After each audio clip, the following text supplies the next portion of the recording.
Funding for NotAVampyre is provided by viewers like you. Find perks and bonus content at patreon.com/NotAVampyre. Thank you. Well, that was a cute episode, wasn't it? Hello and welcome to me, NotAVampyre, discussing episode 4 of I'm in Love With The Villainess, or Watashi no Oshi wa Akuyaku Reijo? I don't know. I don't have my book with me that I wrote down the name on, so that's all we're getting. How'd I do? Let me know in the comments. This episode, I thought it was going to be a nothing episode at first. It seemed like it was building up to it. Okay, explain the magic system, give us all this exposition, all stuff that Rei already knows because she played the game a billion times, so she's really an expert at this, but we're not, so we gotta find out. And it turned out to be rather charming and kind of soul-crushing, if I'm being honest. I liked that even though Rei is OP because she does have that protagonist specialness, I can't remember the phrasing she used, but it was wonderful that she even called it out, and that she even feels like she can rely on it. That protagonist shield armor to help her win fights and get her the things that she wants in the game, because she's the protagonist, she's gotta, be great at things.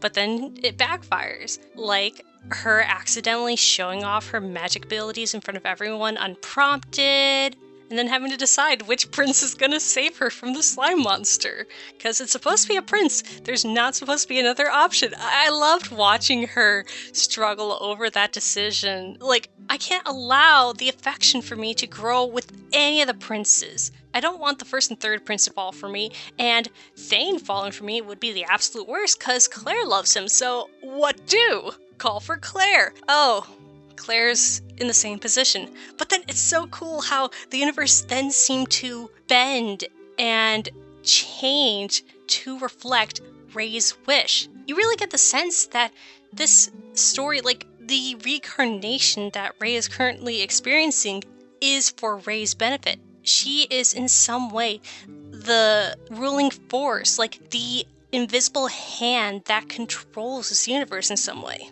Subconsciously mostly, but then in moments like this where she could just change the rules. Oh, you're supposed to only pick one of the princes? Now you can pick Claire, just whoever you want it to be. And the universe changes for her. The monster throws Claire so then she can come in and save the day like Rei wanted. It's really sweet that Thane and Claire got to have some good moments, especially after the last episode or second to last episode, where Claire seemed to utterly ruin her affection score with Thane. Then we see him assuring her that she can stop the monster. She has the power. She can't give up now. And then even later, he was going to compliment her. He's getting ready to pat her head, and oh, that's so cute. But then Rei ended up seeing that.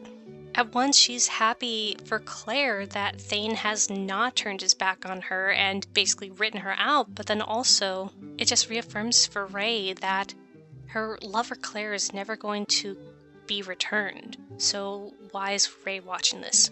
Why does she have to see the one she loves moving in another direction? Yes, it's the thing that she was trying to help facilitate. Doesn't make it hurt any less, though.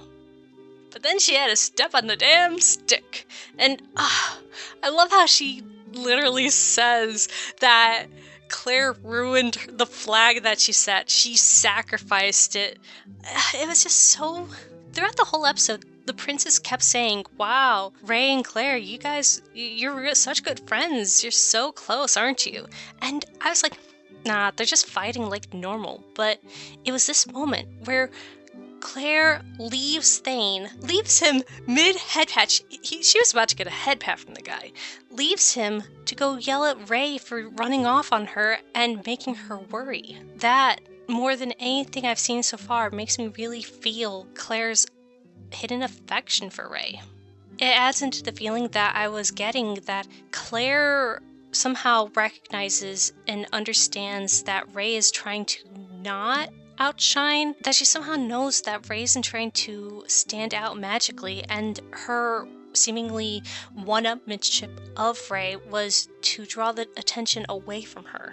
Basically to help Rei get eyes off of her, because somehow Claire knows that she doesn't want them. Maybe it's a fluke. Maybe it's just Claire's pride. But I like to think that this is another facet of her growing affection for Rei, just showing it in weird ways, like a tsundere. I do like the little slime. He's so cute. And that moment when Rei goes off to find the slime, like search for him, somehow understanding that the slime, the big one, was just trying to protect the little one. Now, maybe in the game that's discussed or explained, but her taking the time to go out and find him, investigate, and then make him her familiar to protect him in some way. That is such a main character move.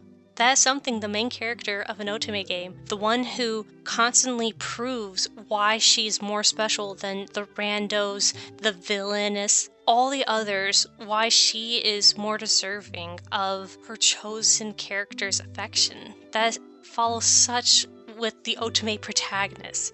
It's just even more funny than that Rei is trying to not be the stereotypic otome protagonist. She's trying to go her own path. Well, if you stopped acting like the main character, maybe things would go your way, Rei. I think that's about it for me. The magic system, it doesn't leave very much to be interested in, at least for me. It does seem a little wishy-washy, like I can't really tell what's a stronger attack than another. It's just like beams of light, but that's not really the point of the show. The point of the show is to live out an otome fantasy where you go for neither of the romantic interests, you go for the villainess. Still, it seems like the magic system is going to come back in the next episode, so not excited for that. So how are you guys finding the show? Do you disagree with my trepidation, my lack of utter enjoyment? I mean, I like it enough, but I don't love it. Are you guys loving it? Or do you wish I'd actually rake it over the coals because you're getting tired of how many other people love it? Thank you very much for tuning in, and until next time.